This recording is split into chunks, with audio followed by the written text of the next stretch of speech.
গ্রামে প্রতিবেশী মানে শুধু পাশের বাড়ি নয়, প্রতিদিনের জীবনের এক নীরব সঙ্গী। আমাদের বাড়ির ঠিক পাশেই ওদের বাড়ি। একটা আম গাছ দুই বাড়ির মাঝখানে। আমার জানালা খুললেই ওই গাছটা চোখে পড়ে। আর গাছটার নিচে প্রায়ই দাঁড়িয়ে থাকে সে। তার নাম অরুণ। খুব বেশি কথা বলে না, কিন্তু যেটুকু বলে সেটুকুই যেন যথেষ্ট। সকালে জল তুলতে গেলে দূর থেকে জিজ্ঞেস করে, দিদি, জল ঠিকঠাক আসছে তো? আমি শুধু মাথা নাড়ি। এইটুকুতেই কথা শেষ, কিন্তু মন যেন কথা বলে যায়। আমার স্বামী কাজের সূত্রে শহরের বাইরে থাকে। বাড়িতে আমি আর শাশুড়িমা। দিনের পর দিন একই রুটিন, একই নীরবতা। সেই নীরবতার ভেতর অরুণের উপস্থিতি একটা অদ্ভুত ভরসা দেয়। ছোট ছোট মুহূর্ত। একদিন বৃষ্টির সময় আমাদের উঠোনে পানি জমে গিয়েছিল। কিছু বলার আগেই সে এসে বলল, আমি না নালাটা একটু পরিষ্কার করে দিই। আমি কিছু বলিনি, শুধু দূর থেকে তাকিয়েছিলাম। তার কাজে কোনো তাড়া নেই, কোনো দেখানো আগ্রহ নেই, শুধু সাহায্য। সেদিন রাতে আমি অনেকক্ষণ ঘুমাতে পারিনি। আমি ভাবছিলাম, এই অনুভূতিটা কি ভুল, নাকি এটা শুধু একজন মানুষ আরেকজন মানুষের নীরব বোঝাপড়া। কারণ এখানে কোনো সীমা ভাঙা নেই, কোনো কথা বলা নেই, শুধু অনুভব। আমি জানি না এই গল্প কোন দিকে যাবে, কিন্তু আমি জানি এই নীরব উপস্থিতি আমার জীবনে একটা নতুন প্রশ্ন তুলে দিয়েছে। আর সেই প্রশ্নের উত্তর সহজ হবে না। রাত অনেকটা হয়ে গেছে। বাড়ির সবাই ঘুমিয়ে পড়েছে। শুধু আমার ঘরের জানালায় একটা হলুদ আলো জ্বলছে। ঘুম আসছে না, মনটা আজ খুব ভারী। নীরব রাতের এক মুহূর্ত। হঠাৎ খেয়াল করলাম জানালার বাইরে কারোর পায়ের শব্দ। আমি একটু চমকে উঠলাম। জানালার পাল্লা আধ খোলা ছিল। ঠিক তখনই বাইরে থেকে একটা কণ্ঠ, খুব নিচু, খুব ভদ্র, দিদি, সব ঠিক তো? আমি পর্দার আড়াল থেকে তাকালাম। অরুণ দাঁড়িয়েছিল উঠোনে। চোখে কোনো কৌতূহল নেই, কোনো বাড়াবাড়ি নেই, শুধু চিন্তা। সে বলল, অনেকক্ষণ আলো জ্বলছে দেখে ভাবলাম, আপনি ঠিক আছেন তো? চোখে চোখ। আমি একটু থেমে বললাম, হ্যাঁ, ঠিকই আছি, ঘুম আসছিল না। সে আর এক পাও এগোল না। দূরত্ব রেখে বলল, ঠিক আছে, যদি কিছু লাগে ডাকবেন। এইটুকু বলেই সে ফিরে গেল। অনুভূতির ঢেউ। জানালাটা বন্ধ করেও আমার বুকের ভেতর একটা অদ্ভুত উষ্ণতা রয়ে গেল। কেউ উকি দেয়নি, কেউ সীমা ছাড়ায়নি। তবুও কেন জানি মনে হল আমি একা নই। নিজের সাথে নিজের কথা। আমি বুঝলাম, কিছু সম্পর্ক শব্দে তৈরি হয় না। কিছু সম্পর্ক শুধু সম্মান আর খেয়াল থেকেই জন্মায়। এই অনুভূতিটা ভুল নয়, কিন্তু সহজও নয়। রাতের আলো নিভিয়ে আমি শুয়ে পড়লাম। কিন্তু মনে একটাই প্রশ্ন, এই নীরব খেয়াল আমার জীবনে আর কি নিয়ে আসবে? দিনের আলোতে সবকিছু আলাদা দেখায়। রাতের নীরবতা যেন রোদে গলে যায়। সকালে উঠোন ঝাড় দিচ্ছিলাম। শাশুড়িমা পাশের বাড়িতে গিয়েছেন। বাড়িটা একটু ফাঁকা। হঠাৎ পাওয়া সুযোগ। ঠিক তখনই অরুণ ডাক দিল, খুব নিচু স্বরে, দিদি, 1 মিনিট কথা বলা যাবে? আমি একটু থমকে গেলাম। চারপাশটা দেখে নিলাম, কেউ নেই। আমি মাথা নাড়লাম। গোপন মানে লুকোচুরি নয়। সে উঠোনের এক পাশে দাঁড়াল, আমি অন্য পাশে। মাঝখানে দূরত্ব ছিল।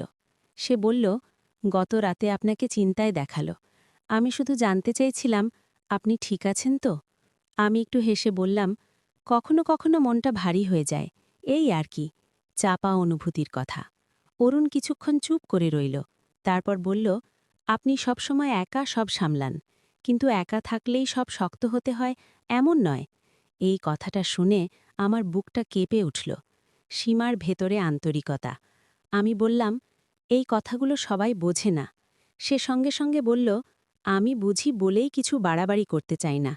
এই কথায় একটা ভরসা পেলাম। দিনের আলোয় নতুন দ্বিধা। কথা বেশি হলো না, কিন্তু যে কথাগুলো হলো সেগুলো মনের ভেতরে অনেকক্ষণ থেকে গেল। গোপনে কথা বলা মানে ভুল কিছু নয়, যদি সেই গোপনতা সম্মান আর সীমার ভেতরে থাকে। দিনের কাজ করতে করতে আমি বারবার ভাবছিলাম, এই সম্পর্কটা কি শুধু সহানুভূতি, নাকি ধীরে ধীরে আর কিছু হয়ে উঠছে। এর পরের দিনগুলো খুব সাধারণভাবেই চলছিল। তবুও সেই সাধারণ দিনের ভেতর কিছু নীরব মুহূর্ত জমে উঠছিল। সকালবেলার অল্প কথা। সকালবেলা উঠোনে কাজ করতে করতে অরুণ দূর থেকেই জিজ্ঞেস করত, আজ শরীর কেমন? আমি হালকা হেসে বলতাম, ভালোই আছি। এইটুকুই, কোনো বাড়তি কথা নয়। কখনো দুপুরের দিকে সে পাশ দিয়ে যেতে যেতে বলতো, আজ খুব গরম, নিজের খেয়াল রাখবেন। আমি মাথা নাড়তাম। এই কথাগুলো শুনতে ছোট, কিন্তু মনে জায়গা করে নিত। গোপন মানে নীরবতা। আমরা কখনো এক জায়গায় দাঁড়িয়ে দীর্ঘ কথা বলিনি। কেউ থাকলে কথা বন্ধ। আমরা দুজনেই জানতাম, সম্মানটাই সবচেয়ে জরুরি। আমি বুঝতে পারছিলাম, এই কথাগুলো আমাকে সাহস দিচ্ছে, কিন্তু একই সঙ্গে নিজেকে প্রশ্নও করাচ্ছে। আমি কি এই নীরব ভরসার উপর বেশি নির্ভরশীল হয়ে পড়ছি? অরুণের সংযম। একদিন সে নিজেই বলল, দিদি, যদি কখনো মনে হয় এই কথাগুলো আপনাকে অস্বস্তি দিচ্ছে, তাহলে বলবেন, আমি থেমে যাব। এই কথাটা শুনে আমি বুঝলাম, এই সম্পর্কের সবচেয়ে বড় শক্তি এর সীমা। তার পরের দিনগুলো এইভাবেই চলতে লাগল। কিছু কথা, কিছু নীরবতা, আর অনেক অপ্রকাশিত অনুভূতি। কিন্তু সামনে যে পরিস্থিতি বদলাতে চলেছে, তা তখনও আমি বুঝিনি। সেদিনটা খুব সাধারণ ছিল, কোনো বিশেষ ঘটনা নয়, কোনো আলাদা প্রস্তুতিও নয়। দুপুরের দিকে আমি উঠোনে কাপড় মেলছিলাম। অরুণ দূরে দাঁড়িয়েছিল। আজ তাকে একটু অস্থির লাগছিল। কিছুক্ষণ চুপ করে থেকে সে হঠাৎ বলল, দিদি, একটা কথা বলার ছিল। তার গলায় এমন একটা ভার, যেটা আগে কখনো শুনিনি। আমি থেমে গেলাম, মনে অজানা শঙ্কা। সে চোখ নামিয়ে বলল, আপনার সঙ্গে কথা বলতে বলতে আমি বুঝতে পেরেছি আপনাকে আমি খুব সম্মান করি, আর সেই সম্মান থেকেই আমার মনে একটা অনুভূতি তৈরি হয়েছে। আমি জানি এটা বলা ঠিক কি না, কিন্তু চুপ থাকতেও পারলাম না। এই কথাগুলো শুনে আমার বুকটা ভারী হয়ে গেল। আমি শান্তভাবে বললাম, অরুণ, তোমার অনুভূতিটা আমি হালকাভাবে নিচ্ছি না, কিন্তু আমার একটা জীবন আছে, একটা দায়িত্ব আছে। কিছু অনুভূতি বোঝা যায়, কিন্তু গ্রহণ করা যায় না। অরুণ কোনো তর্ক করল না, শুধু বলল, আমি জানতাম আপনি এটাই বলবেন। আমি শুধু চাইছিলাম আপনি জানুন আমি কখনো আপনার অসম্মান করিনি। এই কথাটুকুই আমার মনে শান্তি দিল। সেদিনের পর আমাদের কথাবার্তায় একটা বদল এলো। কথা কমল, নীরবতা বাড়ল, কিন্তু সেই নীরবতার ভেতরে একটা বিষয় পরিষ্কার হল, সব অনুভূতির শেষটা সম্পর্কে পরিণত হয় না। কিছু অনুভূতি শুধু শিক্ষা হয়ে থাকে। সেই ঘটনার পর আমি অনেক রাত ঘুমোতে পারিনি। অরুণের কথাগুলো বারবার মনে পড়ছিল। আমি নিজেকে প্রশ্ন করছিলাম, ভালো লাগা কি অপরাধ, নাকি অনুভূতিকে না চিনে নেওয়াটাই ভুল? নিজের কাছে স্বীকার করলাম, এক রাতে আমি নিজেকেই বললাম, হ্যাঁ, আমি অরুণের প্রতি একটা টান অনুভব করছি। ওর কথায় ভরসা আছে, চোখে সম্মান আছে। এই স্বীকারোক্তিটা আমি কারো কাছে নয়, শুধু নিজের কাছে করেছিলাম। অরুণের অনুরোধে আমার উত্তর, পরের দিন আমি ওকে ডেকে নিলাম। খুব শান্ত গলায় বললাম, অরুণ, তুমি যেটা বলেছিলে আমি সেটাকে অস্বীকার করছি না। তোমার অনুভূতিটা সত্যি, আর সত্যি কথা বলতে আমার মনেও একটা ভালো লাগা জন্মেছে। ওর চোখে বিস্ময়। ভালোবাসা মানে দায়িত্ব। আমি সঙ্গে সঙ্গে বললাম, কিন্তু ভালোবাসা মানে সবকিছু পাওয়া নয়। কিছু ভালোবাসা পবিত্র থাকে। আমি চাই না এই অনুভূতি কাউকে আঘাত করুক, না তোমাকে, না আমাকে, না আমার জীবনের অন্য মানুষদের। অরুণ মাথা নাড়ল, বলল, আপনি যেভাবে বলছেন সেইভাবেই থাকলেই আমি ঠিক আছি।